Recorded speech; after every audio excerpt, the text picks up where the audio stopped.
arsenal. How far is that?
Well, the lake is pretty.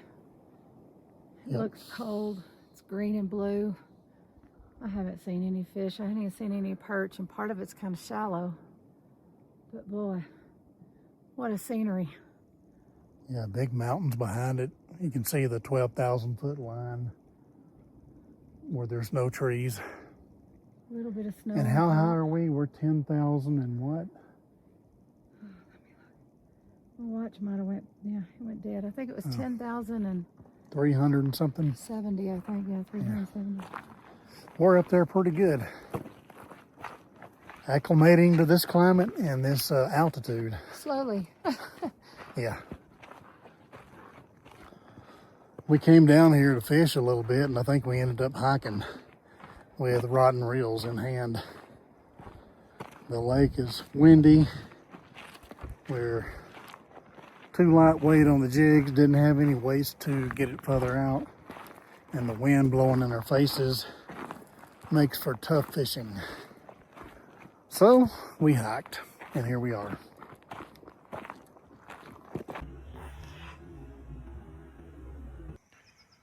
Everywhere you go in here, you see these signs, "Welcome to Bear Country." And honestly, I have not seen one bear. I've heard of a bear being near our camp. One of the maintenance guys saw the bear. But this right here is more like moose country or beaver country. You'll see beaver and moose a lot more than you'll see a bear.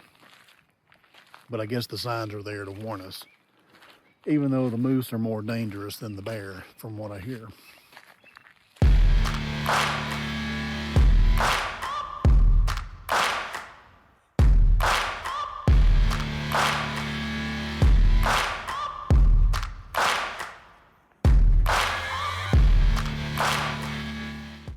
Well, that's a moose in your camp there.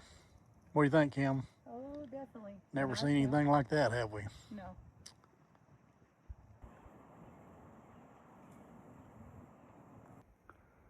So I'm standing literally 40 yards away from this guy. He's bigger than I thought. I mean, this dude's the size of a horse. And so elusive. I mean, the only way you see him is when he moves. And I'm right here by the truck, so if he were to come after me, I'm just gonna step in the truck here. But this is one of the greatest moments I've had in my life. Not just seeing one, but seeing one up close and watching his behaviors, how he feeds, and so forth. This is really neat.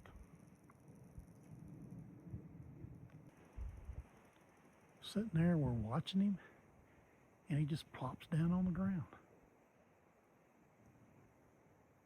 There's a moose, literally yards away from us. 20, maybe 25 yards. We're talking. I know he knows we're here. Don't you know we're here, fella?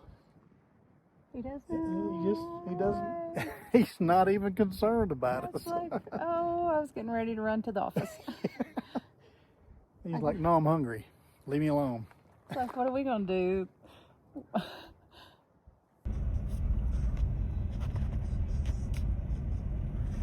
There he is, hanging out at the kiosk again. They call this the kiosk. I'm gonna start calling it the deer blind. Every time we come down here, we see animals. I couldn't ask for a better job than this. Love what we're doing.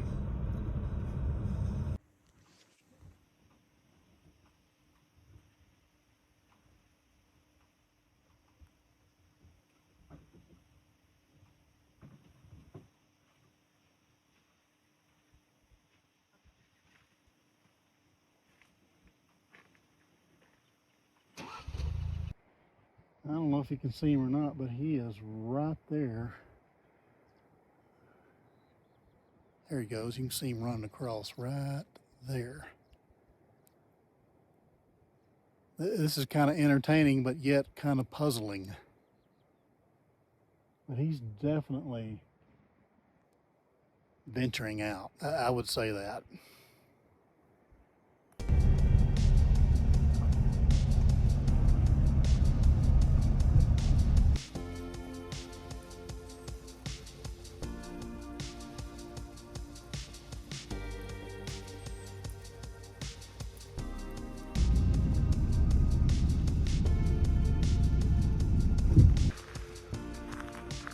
One of the craziest things here is how relaxed the deer are and the moose. Now the elk, different story.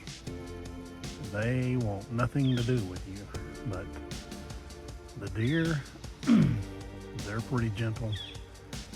I usually see 2 to 3. There's usually 3 every morning out here by the kiosk, and they're here this morning. I was actually walking around on the other side of the road over here looking for a beaver or a moose out there. Turned around and I see these girls, and just as thrilled to see them as anything else.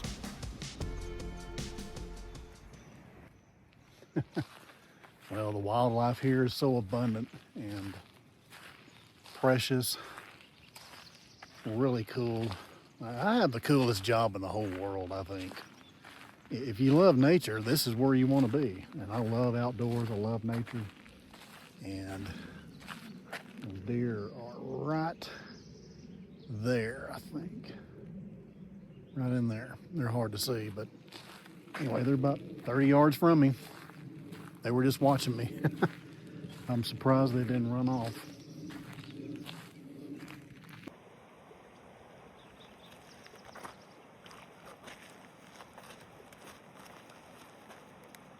All right, I caught my first fish. Beautiful little fella. Well, first Colorado fish. And I think that's my first Colorado fish. But anyway, this is pretty awesome. Definitely my first fish here in Jefferson Creek. And he's a beauty.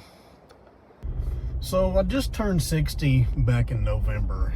And there's a lot of times I'll stop and think, are you sure you're making the right decision here? I mean, we sold a nice house and sold a lot of things that we have accumulated over the years that were, you know, meant a lot to us. And I gave a lot of things to our daughter, and that makes us very proud to do that.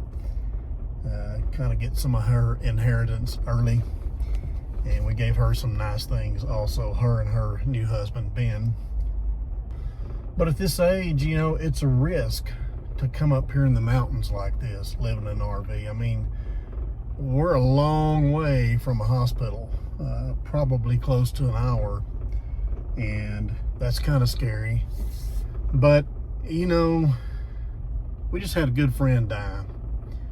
And he died peacefully in his sleep, but it's just a constant reminder that your day is coming. We're all going to die at some point. And most of us are going to get to a point in life where we just can't do things anymore. And so I have wanted to do this for years and years. And Kim got on board with it. And so when she got on board with it, I'm like, okay, we're going. And so here we are. We're living full-time in an RV, and there's no running water, no electricity where we're at. We have to create our own. To do that, I have come up with some ideas on solar. I bought a jackery. I have a generator. I mean, we have electricity. Is it free? No, it's not free for us. We have to buy gas for the generator. And so I may buy some more solar and, you know, make it a little more affordable. But solar's not cheap by any means.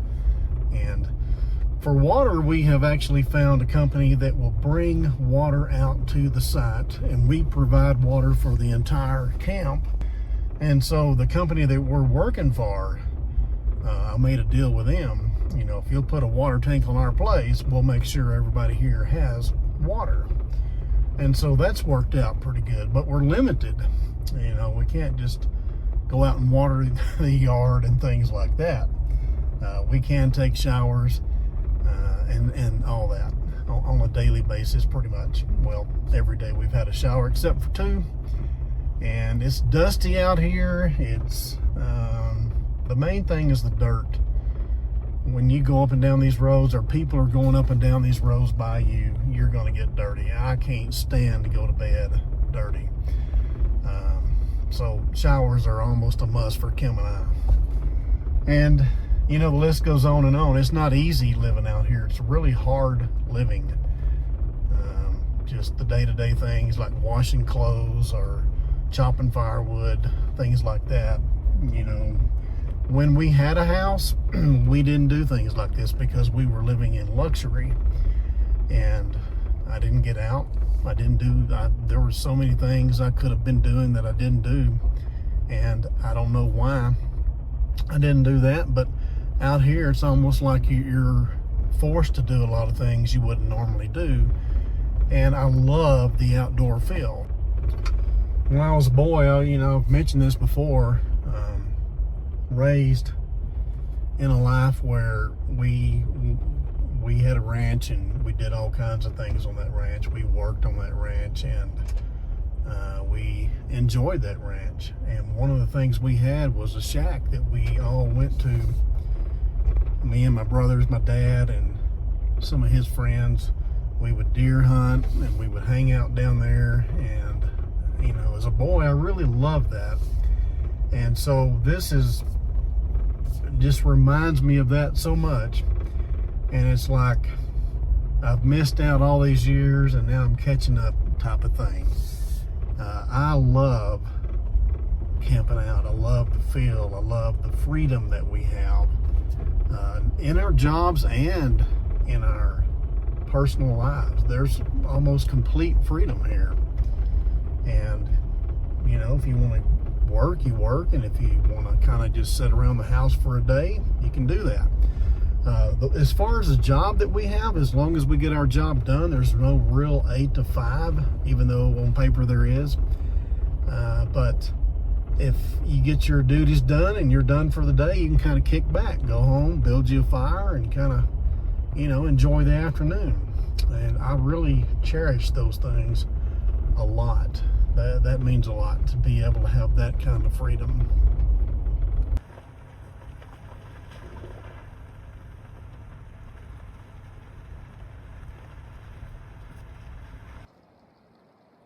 Sometimes I question myself, have I made the right choice? It's moments like these right here that remind me this is where I want to be. This is where I belong. That moose is 30 yards away from me. He's in the water. I'm right here by my Jeep. If he decides to turn on me, it won't take me but a second to get back in my Jeep. But man, what a shot. And you can tell he's not bothered by me at all. He knows I'm here. They don't even pay any attention to you as long as you don't encroach on them. It seems to be okay. But I would always say keep a safe distance between you and one of these creatures, because they are known to kill people. better view of our backyard behind the kiosk. You can see a mountain right there. If you go beyond those trees there, the view gets a lot better. The beaver ponds are out there. You'll see them wide open, but it's just really breathtaking here. Hello everyone, and today is cooking time. Don't really know what this recipe is, but I've seen several recipes about chicken and potatoes put together, and that's what we wanted tonight. So I've got some baby gold potatoes, and I just split them down the middle long way, and I'm parboiling them. Then I'm going to put them in a hot skillet, fry them up a little bit. Got me some chicken breast. I'm going to split it and make it into small portions. And when the potatoes get done, I'm going to put the chicken in that same skillet. And the seasoning I'm going to use, don't know what it's going to taste like. This is my experiment, using balsamic vinaigrette with some pink sea salt, minced garlic, and I'm going to season the chicken with that, and we're going to see how this goes. I have parboiled my potatoes. I hope it's enough. Kind of forgot about what the altitude does to food around here, but I'm going to go ahead and drain it because I can't get a fork in it. And then I'm going to put it in a hot skillet and prepare my potatoes, and then I'll finish off with my chicken.